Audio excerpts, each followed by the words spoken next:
Good afternoon, everyone. A lot of people ask me for advice with regards to the interviewing process. And during this process, what I've seen in my career is that there are two specific areas where candidates tend to make most mistakes.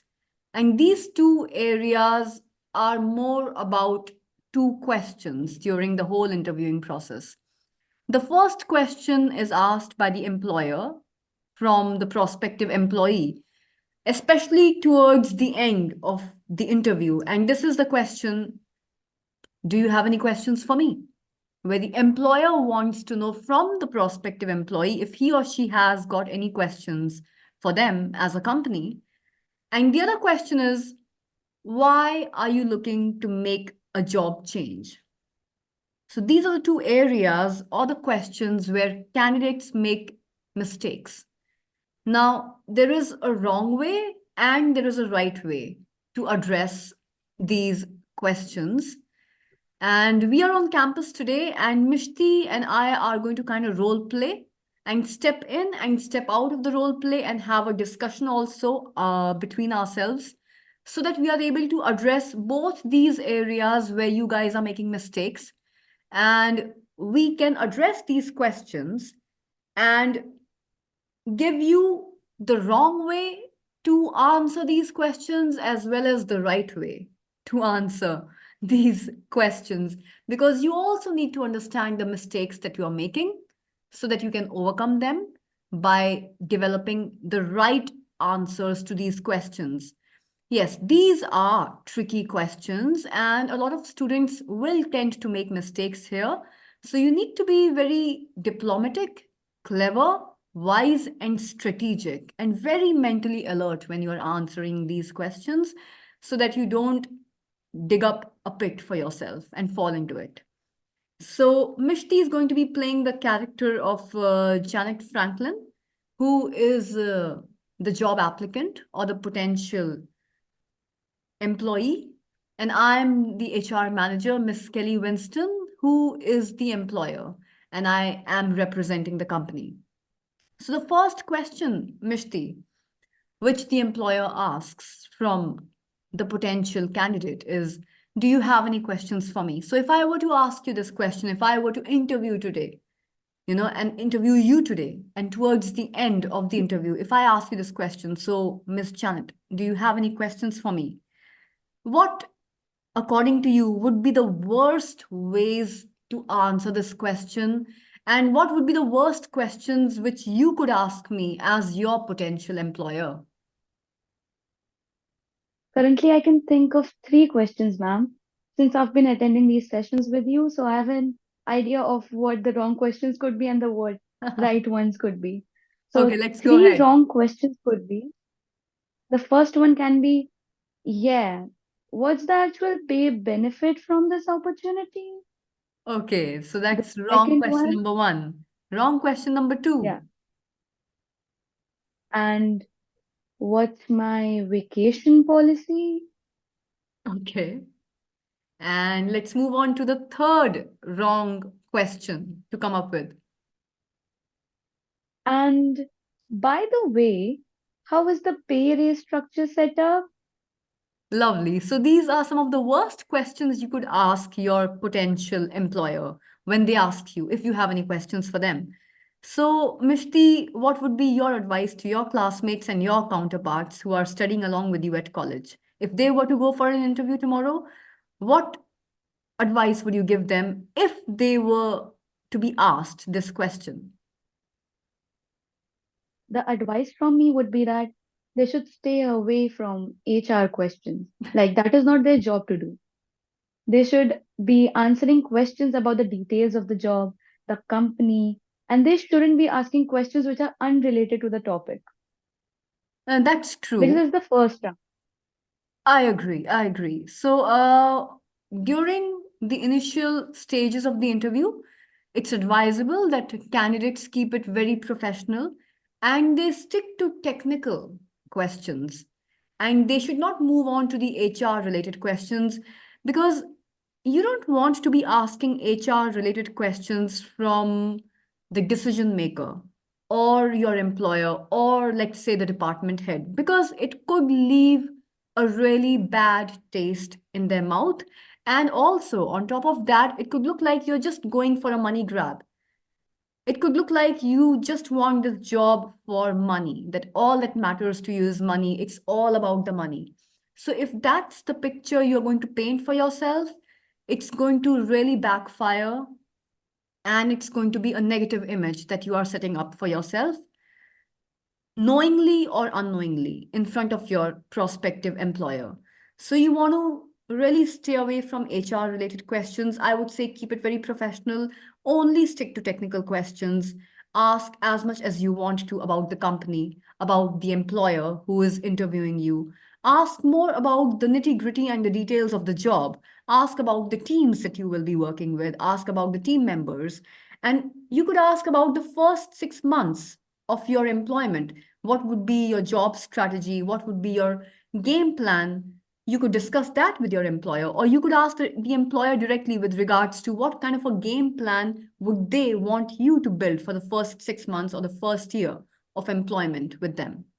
So I would suggest, like Mishti also said, restrict yourself strictly to just technical questions, and don't jump onto HR questions, and especially questions related to money.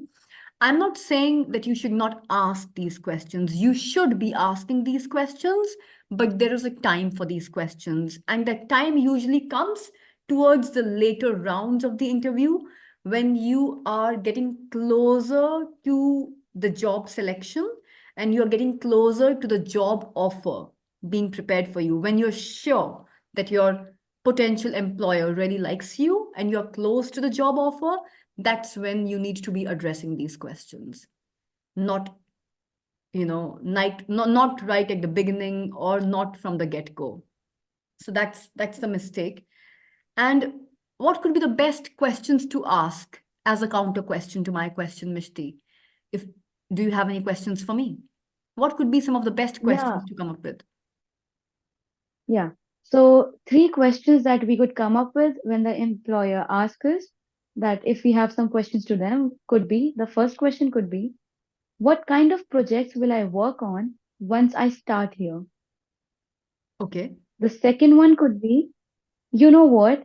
I've done some research on the company. Who would you say is your number one competitor in the market? That makes sense. That's a good Third, question. yeah. The third one could be, what's expected of me in the coming 6 months with respect to this position? Absolutely. So you could discuss the game plan for the first 6 months of your employment, which could, one, help you secure your position in the company with regards to that position, with regards to that designation. And two, it could also help you establish your credibility and competence within the company. Because now you've discussed the game plan for the first 6 months with your employer. You know exactly what your employer wants from you in the first 6 months, and you would prepare your strategy and your plan of action or your game plan accordingly, as we call it in business. And that helps you secure your position as a competent and a committed employee in the entire workforce in the eyes of the employer. So these are some of the best questions to ask. Now let's move on to the second area of mistake, the second question. So why are you looking to make a job change? If I, Miss Kelly Winston, were to ask the same question from Miss Janet Franklin, what could be the wrong way to answer this question, Mishti? The wrong way to answer this question could be, see, Miss Kelly, I work for a high and mighty self proclaimed leader. That's reason number one. The funding never seems to be there, and I always end up getting lower deal. Also, I don't like being there at 9 in the morning. They want us to be there at 9 a.m. in the morning. I like to start at 10. This is really a wrong way to answer the question. So my advice to the students again, if you're watching this role play, see what she did. She's throwing stones at her current or her previous employer. You don't want to be throwing stones at them. You don't want to be back bitching about anyone, backstabbing anyone, bad mouthing anyone. That includes your current boss, or if that boss has become your previous or your ex boss. You don't want to be bad mouthing your ex employees as well, ex colleagues as well, because it rarely creates a picture about them, but it speaks volumes about you and your character, and it paints a negative personality of yours. It's all about your persona at the time of the interview, your whole personality, which you are depicting. Your persona, your personality is in your hands. The kind of a personality that you wish to project in front of your prospective employer is in your hands. So if you give this kind of an answer, you're painting a bad picture of yourself, because suddenly the HR manager or your potential employer is bound to start thinking that if Miss Janet Franklin is bad mouthing her current boss or employer, chances are that later on, when she moves on from our company, if she gets hired, chances are she might end up bad mouthing us as well in the market. So she automatically tends to lose credibility in my eyes. I don't see her as a dependable, loyal, and a reliable employee. I don't see her as that. And every company wants a loyal and a dependable employee. I also see her as a professional who has a lower sense of integrity on the integrity scale, because I want to hire an employee who will have integrity towards the company and will maintain a level of commitment towards the company, apart from being competent, of course. I don't just want Miss Janet Franklin to be competent and be a high achiever and a high performer. I want her to be committed to my company and my teams. And I want her to have a sense of integrity with my company. So if she is already bad mouthing her ex boss or her current boss, chances are that she's going to carry that trait to our company. And then when she moves on, she's going to pass that on to somebody else. And then she's going to be bad mouthing my colleagues and her teams.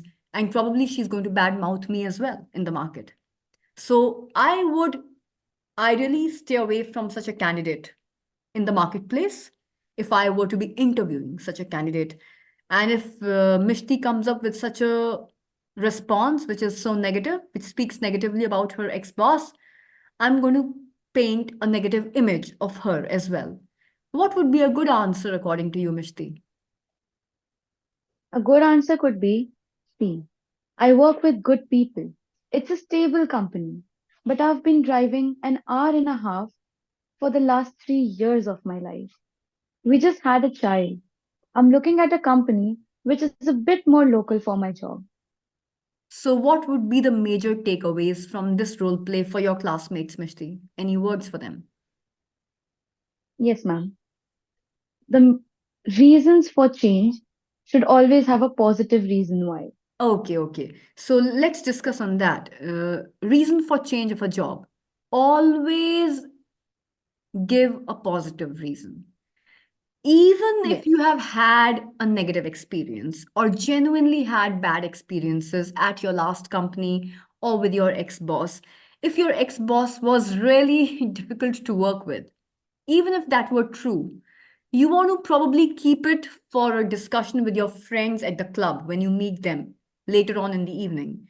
But you want to refrain absolutely and utterly from bad mouthing your ex boss or your ex colleagues during the interview process, because it does create a very negative image of you as someone who's a backstabber, someone who is a gossip monger, and creates negative images and likes to have negative talk or discuss negatively about their colleagues and bosses. So that's a very negative persona, a very negative personality to have. And obviously, as your potential employer, we would not want to hire any candidate or an employee who has a very negative personality, thinks negatively about other people, talks negatively about them. and is completely unleashed and unhinged when it comes to having discussions about other people, and can just go off the line when it comes to bad mouthing people or criticizing them. So, even if you have had bad experiences, please refrain from sharing them and always keep it neutral or positive if you can. So, the best strategy while answering this question would be, I've had a great experience. It was a great company to work at. I have had an amazing boss. I've had great people to work with. I've worked on some great teams in my past, but I've learned enough at the company and I'm looking at bigger and better opportunities for career growth or professional growth at this point in my life. And it's time for me to move on. So you could probably bullet it out for yourself. It was a great company, one. Two, I've had a fantastic boss that I've worked with. Three, I've had fantastic teams and peoples that I've worked with. So you are praising everybody across the board. You've had positive experiences, but now you've learned everything that you could at that previous company, and you are seeking bigger opportunities for your career growth because you want to see an upward growth in your career over a period of time. That's why you're approaching the new company now, and it's time for you to move on from your previous company on to the next company. That's all that you stick to, and you stay away from bad mouthing anyone. And I could close this off, but I don't wish to. So, Mishti, any closing off lines for your Yes, classmates? ma'am. Ma'am, I would, yes, ma'am.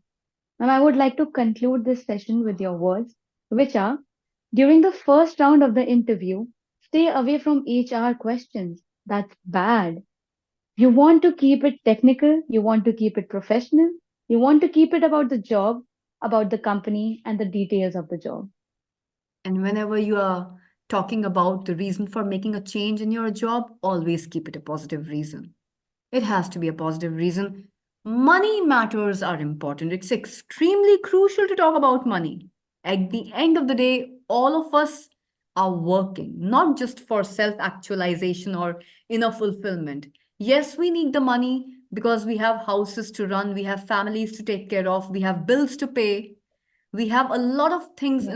in the real world out there to take care of. So, money is important.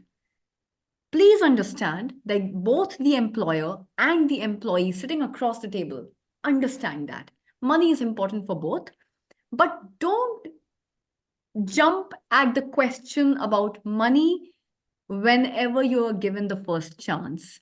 If the first time your employer, potential employer, asks you, okay, so do you have any questions for me? Please refrain yourself from jumping onto questions about money right away. Keep them for the later rounds of the interview when you're absolutely sure that your potential employer likes you, your hiring manager likes your work, likes the interview so far, and you are somewhat getting closer to the job offer. And when the offer for the job is made to you, that's when you could ask about the pay structure, the salary, if the hiring manager does not bring that question up themselves. Usually, there will be two scenarios when it comes to your salary or your vacation policy. Either towards the end of the interview or towards the later round of the interview, when you're close to the job offer, the HR manager himself or herself will bring up this question in the form of, what are your salary expectations? And to check out a really good answer to that, students could visit one of the previous role plays that we've done. Mishti has given a fantastic answer in that role play. So either the HR manager will ask about your salary expectations themselves, and then you could address that question in a healthy way. Or if they are not doing it so far, you could bring it up in a positive way, in a very non hasty way.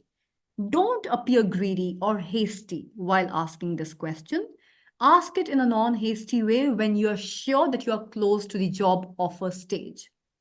And at that time, they should be able to address it without painting a negative image of you or without looking at you as someone who's all about the money. because so far you've been extremely patient. You've kept the questions strictly professional and technical, and they have all been related to the job. So you have already established your competence and credibility as a candidate. And you have also established the fact that you are genuinely interested in the company and in the job. And now, when you ask questions about your salary and other compensations as a part of the whole package, you do not come across as a greedy candidate or someone who's only looking at this job from the perspective of money. Yes, ma'am. So thank you so much for joining me for this role play, Mishti. Amazing job. Thank you. Let's sign off for today. And yes, these are some of the tips which we wanted to share with all of you through this role play. 2 areas where students mostly go wrong, and two or three several ways through which you could get these 2 areas right and address them in the right way and avoid those pitfalls for yourself. Thank you so much. Thank you, ma'am.